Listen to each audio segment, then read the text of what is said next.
ባህርን ኢትዮጵያ ለማጣት 30 ዓመት ከዚያ በላይ የወሰደ ትግል ነበር። ታውቃላችሁ። በ30 ዓመት ትግል ውስጥ በብዙዎች ርብርብ ነው ኢትዮጵያ ያጣችው። ሌላ 30 ዓመት ያስፈልጋታል ብዬ ግን አላስብም። በተረጋጋ መንገድ፣ በሰከነ መንገድ፣ በውይይት መሄድ በጣም አስፈላጊ ነው።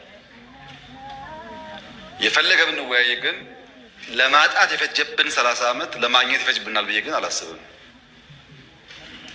ጊዜው ግን በቂ ስለሆነ በተረጋጋ መንገድ ማየት ያስፈልጋል።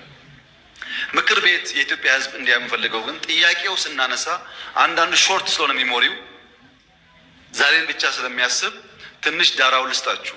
መጀመሪያ ኢትዮጵያን የቀይ ባህር አክሰስ ያሳጣው ውሳኔ ማን ወሰነው? ካቢኔው ይሆናል ብለን የካቢኔውን ዶክመንት ብናገላብጥ የለም፣ ካቢኔው አያውቀውም። አይ የለም ምክር ቤት ይሆናል የወሰነው ብለን ብንወስን ምክር ቤቱም አልነበረ፣ ምክር ቤት አያውቀውም ውሳኔው። የለም የኢትዮጵያ ሕዝብ ሪፈረንደም ወስኖ እንዳይሆን እንዳይባል ነበርን እኛም ያኔ። የኢትዮጵያ ሕዝብ ያልወሰነው ተወካዮቹ ያላዩት ቢያንስ ከአስፈጻሚ ካቢኔ ያላየው ውሳኔ ማን ወሰነው? ማጣትንም ያክል ነገር ያጣንበት መንገድ ህጋዊነት ችግር እንዳለው ማሳያው ተቋሞች አልገቡበትም። ካቢኔው አያውቀውም። አንድ ገጽ ወረቀት ማግኘት አልቻልንም። እንዴት እንዳጣ ነው የሚያስረዳ እና ህዝብ የማያውቀው፣ ፓርላማ የማያውቀው፣ ካቢኔ የማያውቀው የኢትዮጵያን የባህር አክሰስ ውሳኔ የሚያሳጣ ነገር የወሰነው ማን ነው የሚል ጥያቄ ማንሳት እንዴት ስህተት ሊሆን ይችላል? ካለ ይነገረን። ከሌለ ግን ይሄ ጉዳይ ይሄን አንስቶ እንደ መድፋት አይደለም፣ የህልውና ጉዳይ ነው። ማን ወሰነው? ይሄ ነው ጥያቄው። እዚህ ጋር ሁለት ችግሮች አሉ። አንደኛው የተዛባ ትርክት ውጤት ነው። የሚገባንን መጠየቅ ነውር አድርጎ የሚያስብ የሚገባንን ማንሳት ትክክል አይደለም ብሎ የሚያስብ እሳቤ፣ ይሄ ደግሞ የትርክቱ ውጤት ነው። ግን ለእናንተ ለማስታወስ እንዲሆናችሁ ከግጭቱ በኋላ በኢትዮጵያና ኤርትራ መካከል ሰላም ሲፈጠር መጀመሪያ እኔ ወደ አስመራ ተጉዤ በኋላ የኤርትራው ፕሬዝዳንት ወደ ኢትዮጵያ ሲመጡ የመጀመሪያው መድረክ ያደረግነው ሚሊኒየም አዳራሽ ነው። ብዙ ህዝብ አለበት። በላይቭ ቲቪ ሁላችሁ ወይ ነበራችሁ ወይ ሰምታችኋል። ካልሰማችሁ አሁን ገብታችሁ ዩቱብ ላይ ስሙት። የመጀመሪያው ስብሰባ አሰብ ነው የሚለው እሳቸው ባሉበት ለህዝብ በሚገባው ልክ የረሳችሁን ለማስታወስ ብቻ ነው። ኤርትራ ስመላለስ አስመራን ካየሁ በኋላ ከክቡር ፕሬዝዳንቱ ጋር አሰብ መሄድ ፈልጋለሁ ብዬ አሰብ ሄጄ ነበረ። አሰብ ባህሩ ጋር ቆመ ያወራነው ምንድን ነው? ስለ ፖርት ነው። ተመልሳችሁ ማየት ትችላላችሁ። የት? ኤርትራ ምድር ውስጥ። ሶስተኛ የመደመር ትውልድ መጽሐፍ ላይ በግልጽ ጂኦፖለቲክስን አስፍሬ የአሰብ ጉዳይ አስቀምጬ ለኤርትራ ባለስልጣናት በስጦታ ልኬላቸዋለሁ። ሚስጥር እኮ አይደል፣ ያውቁታል። ለሁሉም ልኬላቸዋለሁ።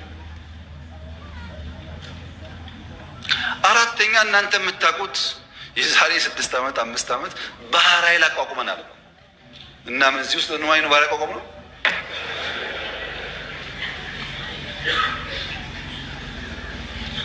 ለምን ሰዎች ይሄን ደምሮ ማየት እንደሚቸገሩ አይገባኝም። ኢትዮጵያ ቀይ ባህር እንደሚያስፈልጋት ከለውጡ በፊትም እናምን ነበር፣ እንናገር ነበር። ያኔ መደመጥ አንችልም። ከጀመርንበት ቀን አንስቶ ግን ንግግሩ አለ። ያ ንግግር ግን ሰላማዊ መሆን አለበት። የተከበሩ እንዳነሱት ከኤርትራ መንግስት ጋር ተስማምተን ከዚህ ወደ አሰብ ሄደው መንገድ ጠግነን አልኩኝ። እንከፍታለን ነው ጠግነን ነበር። ከጠገን በኋላ ችግር አለብን፣ ፖርቱ ተዳክሟል አሉን። አሁን አንዳንዶች ልክ ጸቡ እንደ ኦቨርናይት የመጣ ያስለሰዋል። እንደዛ አይደለም ታሪኩ፣ ስለማንናገረው ነው። መንገድ ጠግነን ከጨረስን በኋላ ፖርቱ ችግር አለበት ሲሉ የጋራ ወዳጅ የሆነ ሀገር ለምነን ጄኔሬተር እና ክሬን በእርዳታ ወደ ኤርትራ እንዲመጣ አድርገን አሰብ ፖርት ሲደርስ የኤርትራ መንግስት አልፈልግም ብሎ መለሰ። ያኔን የገባን ይሄ ነገር ለካ ተስፋ የለውም የሚለው መንገድ ጠገን ለምንም ብናመጣም ፍላጎት አልነበረም። ወደ ኤርትራ ልክ እንደ ሱዳን ልክ እንደ ጅቡቲ በእኛ ውጪ ፓወር ትራንስሚሽን ቀጥለን ፓወር እንስጣችሁ ጄኔሬተር አትጠቀሙ ብለንም ቆይ እናስብበት ነው የተባለው። አሰብ ሲሄድ የአሰብ ከተማ ቅድም ብያቸዋለሁ፣ ኢትዮጵያ ውስጥ የቤት ችግር አለ። 1.5 ሚሊዮን ቤት መገንባት አለብን ብያቸዋለሁ። አሰብ ሲሄድ ቤት አለ፣ በር አለ፣ ሰው የለም። ይሄ እውነተኛ ታሪክ ነው። ይህንን ከተማ መልሰን ህይወት እንስጠው፣ ስራ ነው ህይወት የሚያመጣለት የሚል በየጊዜው ተነጋግረናል። ሁሉም ኢንቮይ የሚሄደው ተወያይቶበታል። በኤርትራ በኩል በግልጽ ባላወቅነው መንገድ ለዚያ ጉዳይ ምላሽ ለመስጠት ብዙ ዝግጁ አልነበሩም። እሱ ቀርቶ የከፈትናቸው ወደቦች፣ ድንበሮች በሰሜን የከፈትናቸው ወዲያው ተዘጉ። ታስታውሱ ከሆነ የተዘጉት እኮ አሁን አይደለም እናንተ ችግር እንዳለ ሳትሰሙ ነው የተዘጉት። እና የኤርትራ ህዝብ አሁንም ወንድም ህዝብ ነው፣ ምስኪን ህዝብ ነው፣ አገሩን ለቆ የተሰደደ ያለ ህዝብ ነው። ከዚህ ህዝብ ጋር በጋራ መስራት መተባበር ፍላጎታችን ነው። በፍጹም የውጊያ መሻት የለንም። በህጋዊና ንግግር ሊፈታ ይችላል ነው። ለብዙ ሀገራት በተናጠል ተናገር ያለው ምክር ቤት መስራት ከፈለገ ግን ለአሜሪካ፣ ለቻይና፣ ለራሻ፣ ለአውሮፓ፣ ለአፍሪካ አሁን በተከበረው ምክር ቤት መግለጽ የፈለገው ነገር የኢትዮጵያ የቀይ ባህር አክሰስ ጉዳይ አይቀሬ ስለሆነ ቅድሚያ የሚሰጠው ሰላምና ንግግር ስለሆነ እባካችሁን ሸምግሉንና መፍትሄ አምጡልን። ይሄው ጥያቄያችን ነው። አሁን ሸመግልላችኋለን፣ ሰላም ያስፈልጋል ብያሉ ማዘናጋት ከሆነ ግን ብዙ መሄድ ጉዳዩ አይመስለኝም። ይሄ እኔ ስለፈለጋችሁ አይደለም፣ ናቹራሊ አይሆን ነገር ይሄው በአንድ ቀንም አንመልሰውም፣ በአንድ ቀንም አላጣ ነው። ናቹራል ሂደቱን ተከትሎ ይሄዳል። እዛው ላይ ጥያቄው የተነሳው የውስጥ አጀንዳን ዳይቨርት ለማድረግ ነው ያሉት የተከበሩት። በእርግጥ ይሄን ነገር ከኤርትራውያን ሰምተናል፣ ብዙ ጊዜ ነግረውናል። ለምን ምክር ቤት እንደመጣ አላወቅኩም እንጂ ኤርትራውያን ይሄ ጉዳይ የሚነሳ ያለው የውስጥ ጉዳያቸውን ዳይቨርት ለማድረግ ነው ብለውናል። እንዴት ዞሮ እዚህ እንደመጡ ባይገባኝም ማለት ነው። እና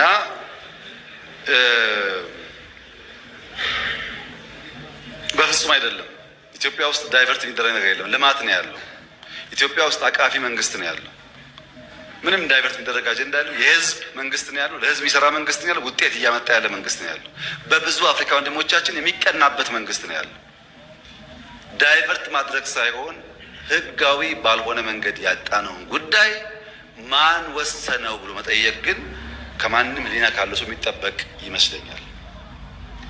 እና በዳይቨርሽን ታይቶ ትርክቱ እንዳይበላሽ የእናንተም ታሪክ እንዳይበላሽ ብታስቡበት። እኔ መሰጋው ነገርየው ሲሳካ ደግሞ ያኔም ብለን ነበር እንዳትሉ ነው።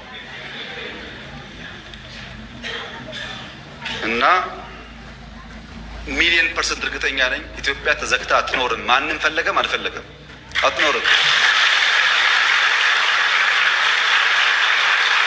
እና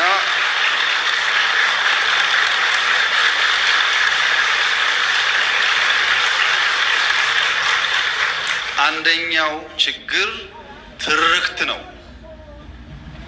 የማይገባቸውን ህግ የማይፈቅድላቸውን እንደዚህ የሚያደርግላቸውን ጠየቁ። የትኛው ህግ ከወሰደው በኋላ ነው የጠየቅነው? ትርክቱ መፈተሽ ያስፈልጋል። ሁለተኛው ኢትዮጵያ ካደገች ብሎ የሚሰጉ ሰዎች ደግሞ አሉ። ሀገራት ኢትዮጵያ ኦልሬዲ ትልቅ ናት እኮ። የት ነው የምታድገው? በአፍሪካ ሁለተኛው ትልቁ ፖፑሌሽን እኮ ናት። በዓለም እኮ 10ኛዋ ናት። ትልቅ ናት። በነገራችን ላይ በየአመቱ ኢትዮጵያ 3 ሚሊዮን ሰው ገደማ ትጨምራለች። በየአመቱ አንዳንድ ኤርትራ ትጨምራለች። በየአመቱ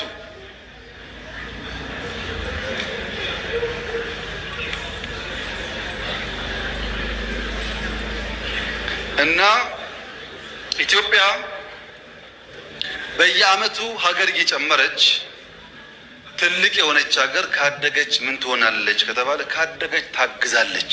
ሌላ የምታደርገው ነገር የለም። ካደገች ትረዳለች። አሁን እኮ እያደረገች ነው። ስንትና ስንት ስደተኛ ተሸክመን የለም እንደዚህ ዛሬ ሳናድግ። ይሄ ስጋት ችግር አለበት እና የኛ ጎረቤቶች በሰላም መኖር እንደምንፈልግ ማወቅ አለባቸው። ታዲያ ለምንድን ነው ከኤርትራ ጋር የተጀመረው ጉዳይ ፈርለቆ የወጣው ያላችሁ እንደሆነ ፕሪቶሪያ ነው።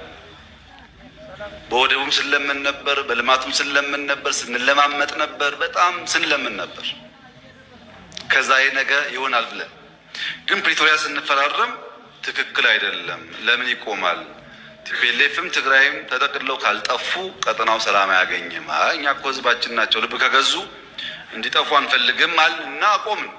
በዚህ በኩል ማስቀጠል ሲያቅታቸው በዚያ በኩል ጀመሩ። አሁን ዋና ጉዳይ ጭቅጭቅ ውስጥ ግቡ ነው፣ ሳትዋጉ አትቀመጡ ነው።